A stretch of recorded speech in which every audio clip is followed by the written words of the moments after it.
எங்க வீட்டுக்கு புது சொந்தங்க 3 பேர் வந்திருக்காங்க. என் தங்கங்க பசிக்கு அழுறாங்க. நிச்சயம் நான் பேசுறேன், இதுங்களுக்கு பால் குடிக்க வச்சுட்டு பேசுறேன்.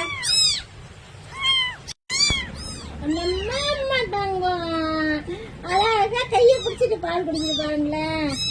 குழந்தை அவங்க அம்மா இல்ல, அவங்க அம்மா 2 நாளா காய்ச்சல என்னவோ பிள்ளைங்களை கண்டுக்கு வேலை விட்டுட்டு போச்சு. கத்தி கத்தி கத்தி ஒரு 3 வீடு தள்ளி அழுதுகிட்டே நைட்லாம். சரி அந்த ஆளை கேட்டேன், ஏன் கத்திக்கிட்டே இருக்குன்ட்டு, இறந்துருமோ என்னவோங்க, அவங்க அம்மா கண்டுக்க மாட்டேன்றாங்க. நாங்க அவங்க அம்மாவுக்கு காய்ச்சலோ என்னவோ கண்டுக்க மாட்டேங்குது. சரி நேத்து கொண்டு போய் விட்டுறலாம் பாவம் அப்படின்னு சொல்லிட்டு நான் கொண்டு விட போனாக்க வேற ஆம்பளை போன அவங்க அம்மா கிட்ட நிக்குது. இப்ப ஆடி மாசம்ல, அதனால அதுக்கு இடைஞ்சலா இருக்கும்னு குட்டிங்களை சாகடிச்சிரும். நிறைய முறை